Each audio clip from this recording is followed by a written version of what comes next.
Hi, I'm Ron Nutter, and welcome to another edition of Tech Bites with Ron Nutter. And in this video, I'm going to show you how to set up the GL-INET AR750 travel router. And that starts now.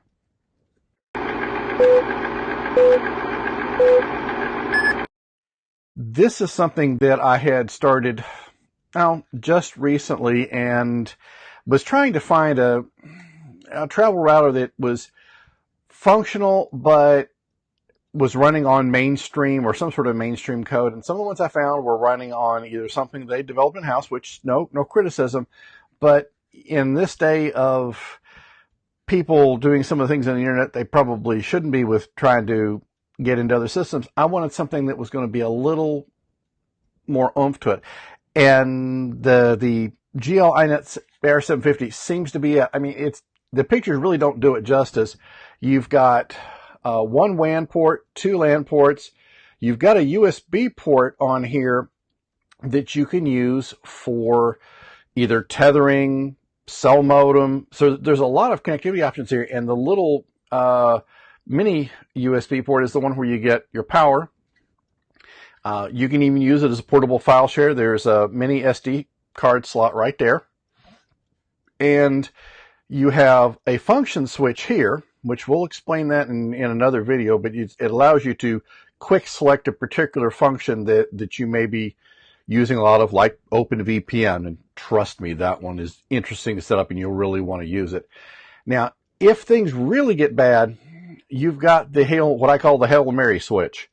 And if it locks up or does something it shouldn't, you can hold this for about 10 seconds and it will do a reboot. It'll reinitialize itself. Yeah, you got to recreate your configuration, but if something really happens, it's nice to have that option to get through. So this has been interesting. It has one of the things that got me really attracted to it, and unfortunately you can't see it easily, but it has both 5 gig and 2.4. Some of the firewalls in this same price range only have 2.4, and I really wanted to see 5 in there for a variety of reasons, because one of the things I'm looking at is being able to say, link my laptop into this at 5 gigahertz. And most of the hotels I've run into are only on 2.4. Now, I'm sure there are some that are moving into 5, but 2.4 is cheap to implement. So I wanted to have something that would keep my, local traffic off of a fairly congested frequency range. So everything I can see, this one does the trick. Doesn't seem to get as hot as I was expecting, but it's, well ventilated, as you can see, on both sides.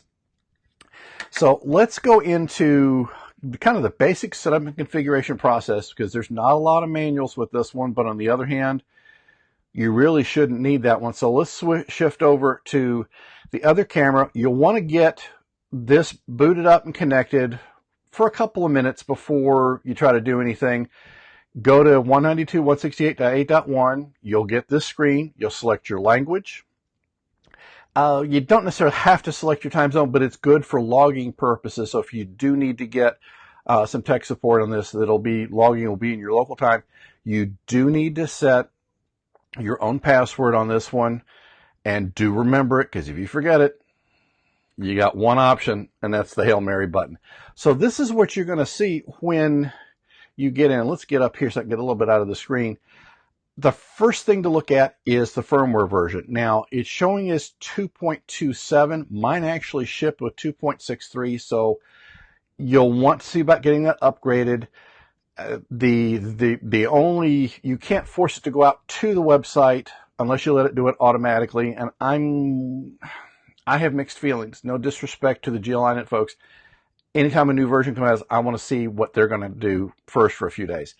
Now, one thing you may want to do on wireless, especially if you're going to use this as a wired router to start with, turn off both wireless. Don't advertise that you've got wireless. And it's just, you may have to turn it on, but there's some things you want to do, such as like changing the SSID you see there on the screen. Certainly change the password. Now, when you're plugged into a wire connection, it will show cable connected, the address you're getting, and so that's your indication that you're up and running. Now, to upgrade the firmware, you'll want to go to the site that I've got in the links. You will tap on the Click here to select files, or if you've got another window open, you can just drag the files over and start the upgrade process. Now, if you really want to get under the hood, you can go to the advanced settings. The password should already be filled in for you. It's the same password you got into with the beginning system. And this is not something you'll probably want to get into day one. In fact, really for travel purposes, you probably shouldn't ever have to get into it unless you're doing some advanced things. And if you're not used to getting into firewall rules, stay out of this one for a little while until you get used to it, because that's going to be a little bit easier to handle. Now, something to also notice too, you've got a switch button that we talked about here on the side. And this is where I pointed to that one earlier. It's this little button that has the two states here. That will get you in place so that anything you use commonly, and the best one I can see right now is the OpenVPN function, because with this one, you can very easily turn the VPN on and off. And let's see if we're still okay. Yeah, the video did quit. There are some connectivity diagnostics you can see. So, but really for establishing the VPN, when you can have this pre-configured. So just, switch on, give it about 60 to 90 seconds. It should establish. If it doesn't, that's when you're going to want to have the management page up and running, because if there's a problem, that's where it's going to tell you. If you have a problem, say using TCP 443, there are 3 other profiles from the Book VPN site, and that it's a free site, but you may want to think about supporting them a little bit, and just to help, because they're doing this. They don't have to, folks, but if you decide to move on and you want to have a service that's faster, because I'll tell you up front, it may not be the fastest in the world, but it's better than nothing in your additional level of security. This is, it's a good lightweight system, because I'm all about, when I'm traveling, to travel as lightweight as I can, because this is basically like a deck of cards. A little bit bigger, but not much. Something that I am and letting everybody know, there are links in the video description so that you can get this for your very own. It's an affiliate link off Amazon, so you will get, I'll get a small commission, but won't change your price at all. We greatly appreciate that. But also, if you would like to help me moving forward, then I am on Patreon, and there's the link below. If you can give me $1 a month, I'm doing about 2 videos a week, so that's less than 20 cents a video, almost 15 cents. There are other options there. Not going to hard sell that one to you. Just wanted to let you know that was there. I've got step-by-step in all of this in the show notes, so that the videos are here just to help you reinforce that, in case the screens do change, you at least kind of see where I was going with this. All of this is going to be in the book I've got coming out, Making Your Home Work for You. And the market for this book is somebody who may have not dealt with technology that much, or has dealt with it some and has not really done much with smart home tech.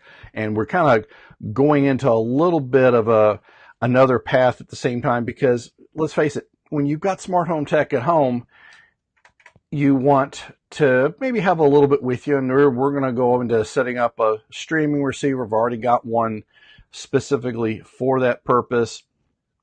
There are different things that I'm looking at, because when you're away from home, let's face it, sometimes the local TV may not be the best option. And we're just going to be dealing with that, in addition to some of the other things. And I've got other companies I've been talking to about possibly using some of their technology in the book. And when I do release this one for publication, I fully plan on starting the next one. So we'll have that as well. Thank you to everyone who has subscribed to this channel. That means a lot to me, because I'm not getting any money for doing this. I'm doing it just simply because I want to help others, because there's as much of what's out there with smart home tech right now. There's a lot of pieces that are not, A doesn't go to B to go to C. So you have to kind of figure out where the different things are. And that's what I'm trying to help you with. So anytime you have any questions, please reach out to me. I'm more than happy to help you however I can, and several of you have already reached out to me, and I have been happy to do what I could to help. If there's anything in particular you'd like to see me cover, also, please let me know. I would be happy to add that to my list. Right now, I've got about 200 videos, so needless to say, at about 2 to 3 a week, I've got quite a few on the plate. But I'll tell you this, if you come to me with a request, I will do everything I can to move those up to the front of the list, because helping you is the most important thing. And if I go a little bit out of the sequence I've set up, you know what? I'll deal with that, but I want to help you. So gone about long enough on this one. This will kind of get you started. Very compact, doesn't really run as hot as I would have expected, and it's very light on the luggage space. So you can see it's really pretty decent. It's one of the few I found out there that had 2.4 and 5 gig wireless, and that's important because, you know, it's nice to have some options. Anyway, thank you for your time, and we'll see you in the next video.